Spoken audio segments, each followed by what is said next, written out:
Good evening. As at the time of making this presentation, the time is 9:11 p.m. UK time. This is Group 35 presenting our coursework for 7042 SSL. And we are answering the question, what strategies do multinational corporations use to manage the challenges of the global business environment? Our selected industry is the garment/clothing industry. My name is Miriam Omoare. Good evening. My name is Additional Olawale. Hi, good evening. Usman Adeoti. Hello, good evening. I'm Ifeoluwa Olonishaki. Hi, good evening. I'm Oluwakemi Oshulu.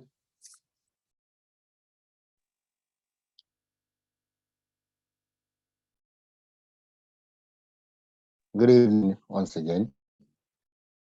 I'll be introducing the clothing and garment industry. Multinational corporations are companies that are involved in foreign direct investments, own or to an extent control value-added activities in various countries. Clothing is a principal aspect of everyday life, accounting for over 60% of total textiles used at an estimated value of $2.4 trillion and responsible for the employment of well over 10 million workers globally. The clothing industry is reputed to be one of the biggest in the world. Garments and clothing covers outwear, underwear for men, women or children, work, city or casual clothing, etc. There are several categories and classes that make up the clothing and garments industry, from casual to formal wear, sport wear to undergarments, discount to luxury. It is worthy to mention that most of the clothing categories are valued in billions of dollars. In 2022, the revenue of the global market industry reached $1.5 trillion, and the industry forecast is significant of growth. Now, the fashion industry is one of the world's most important industries, driving a significant part of the global economy. It is one of the value-creating industries of the world economy. If it were ranked alongside individual countries, the GDP of the global fashion industry would represent the 7th largest economy in the world, stated by McKinsey's State of Fashion report. The world population has recently crossed the unbelievable value of 7 billion people. The essential need of these persons are food and clothing. So the garment and clothing industry forms an integral part of the way mankind deals with such a huge population. Looking at the size and importance of the textile and clothing industry in comparison with other major industries, it is second to the information technology and tourism sector. I would also do a brief history and overview of the clothing and garment industry. The garment industry is a derivative of the textile industry. Both the textile and garment industries have several stages of production. They are the most labor intensive. They are not capital intensive. They are labor intensive, high labor intensity, and has been platform for manufacturing and industrialization of most countries. The textile industry was at the forefront of the industry that led to the Industrial Revolution in the United Kingdom from the mid-18th to the mid-19th century. Historically, as some nations lost comparative advantage due to rising units of the labor cost, other countries in a flying gates pattern assumed the competitive mantle, and there have been more recently, including China, Vietnam, and Cambodia. And there's the clothing production circuit, which from the fabric production, of course, to the design of the fabrics, to preparation, patterning, grading, nesting, and marking, and of course, cutting, down to the final production and distribution to the buyers, and then to the consumers, which consume, of course, the product. So I'll hand over to my colleague, Miriam. Thank you very much. Thank you very much, Ife. I'll quickly run through the relationship between multinational corporations in the clothing industry and the host countries. There exists a mutually beneficial relationship between these two parties. For the MNCs, they bring in foreign direct investments into the host countries. They have availability of capital and technology. They provide employment opportunities to the citizenry, and they have control of global production networks. Their limitations are competition with other components of the industry. There's high concentration in the industry. The degree of involvement of the host country as customer or distributor is also very key as a limitation. For the host countries, their strengths are access to domestic markets, control of natural resources as the owners of the resources. They supply the human resources, and they also have infrastructural facilities which the MNCs capitalize on. They equally have political framework to ensure that the MNCs function effectively. Their limitations include debt management, political instability, and overdependence on the foreign direct investments that the MNCs make available. We have some charts to show the leading exporting countries of clothing worldwide by value, and we also have leading clothing brands worldwide by value. I'll delve straight into the key features of the global business environment in which the garment industry operates.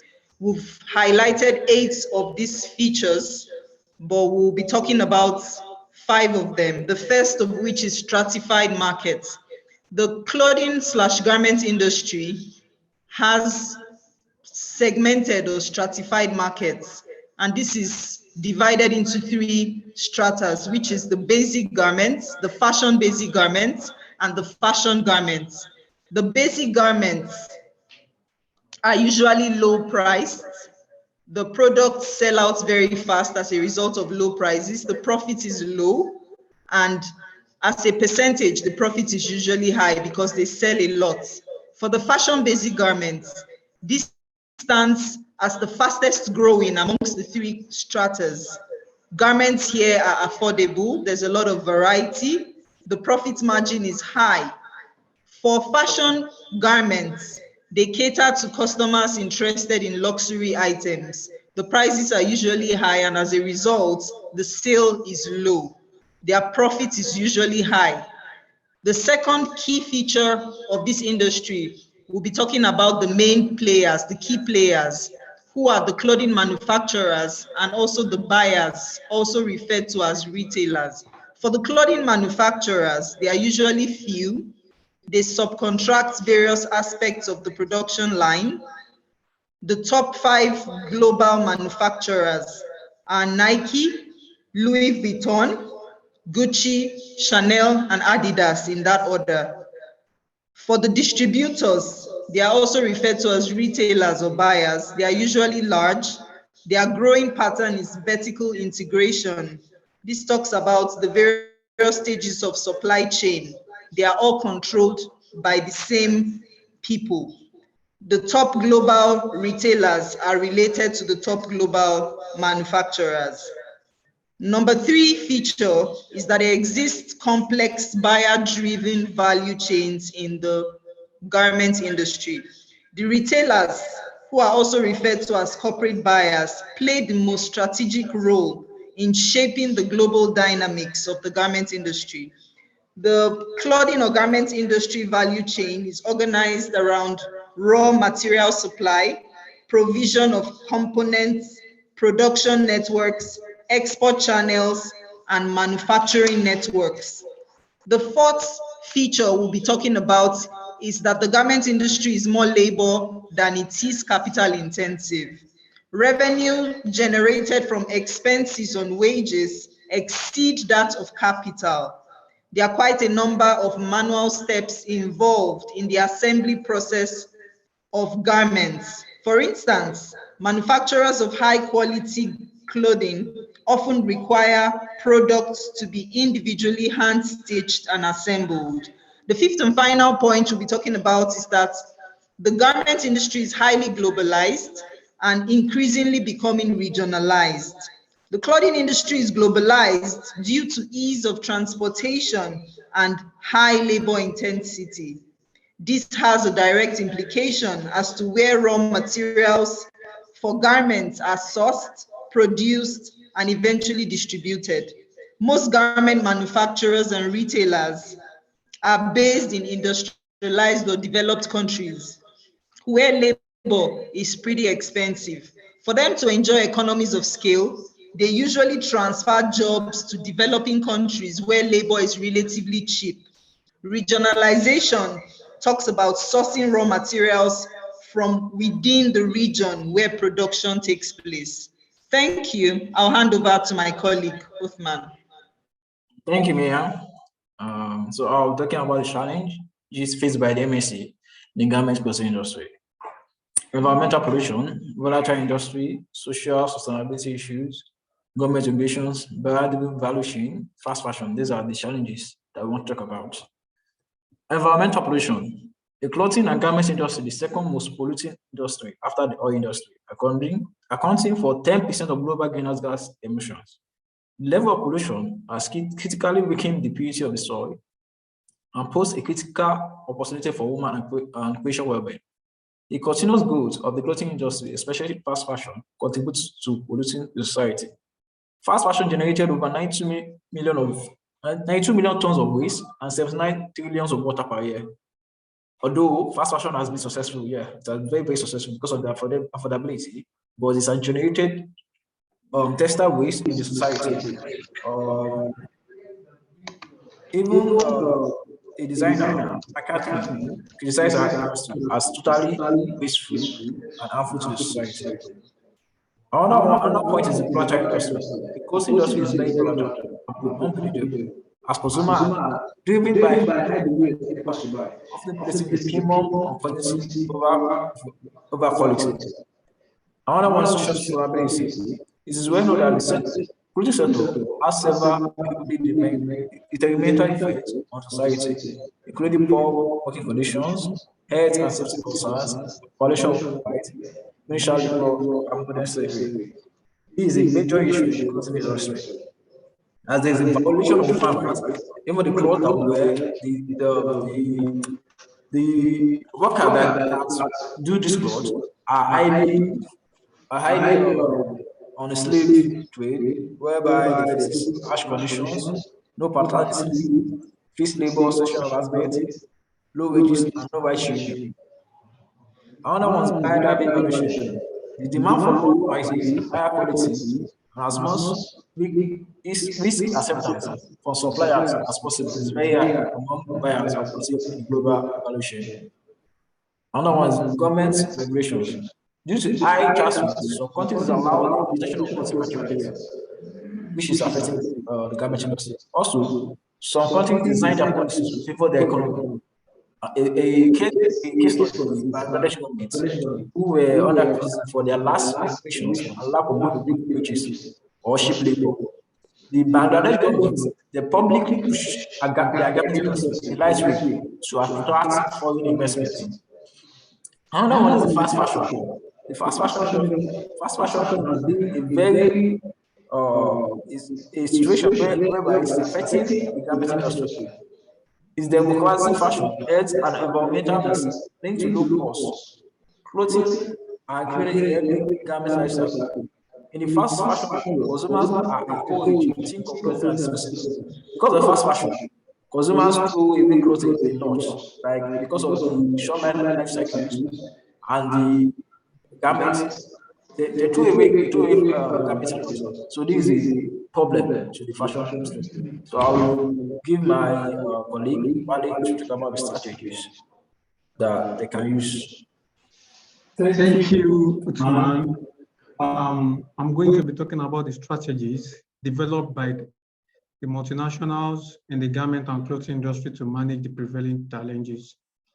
One is embracing ethical fashion, corporate social responsibilities, strengthening government regulations, audit and social auditing. To start with, embracing ethical fashion. A country like the UK, Europe's largest consumer of fashion, employed a tactic called Sustainability Clothing Actions Plan, SCAP, to minimize the effect of environmental effect in the industry. It has helped to reduce the cost, to improve efficiency by promoting ethical sourcing, reduce waste in the manufacturing process. In addition, it has helped to improve labor conditions and reduce the environmental impact in the supply chain. Corporate social responsibility strategies has also helped by improving the public image, increasing brand loyalty, attracting socially conscious customers. It has helped to reduce costs, improve efficiency by promoting ethical sourcing and reduce waste in the manufacturing process. In addition, it has improved the labor condition, reduced environmental impact in the supply chain, which is beneficial to all stakeholders involved.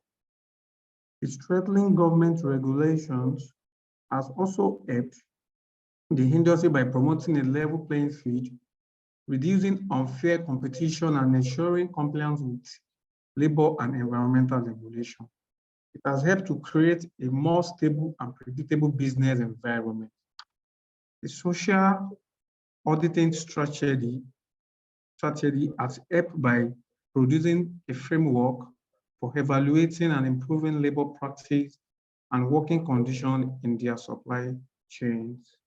By conducting social audits, NSC has identified and addressed issues related to workers' health and safety, fair wages, and working hours, among the others. This has helped to improve labor's condition and reduce the risk of negative publicity or legal actions related to labor practice.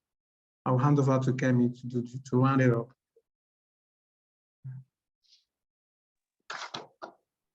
In conclusion, the garment industry is a dynamic and influential sector that has undergone significant transformations throughout history, from its humble beginnings to today's globalized and technological-driven landscape.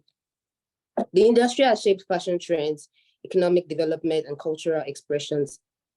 However, challenges related to sustainability, labor practices, and consumer demands persist, with a growing emphasis on ethical fashions, technological advancements, and increased awareness. The industry is evolving towards a more responsible and sustainable future through collaboration, innovation, and a commitment to social and environmental responsibility. The garment industry has the potential to create positive change and contribute to more inclusive and conscious fashion ecosystem. Thank you.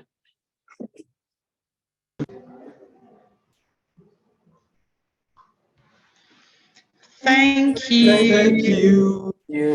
Thank you. Thank you very much. Very much.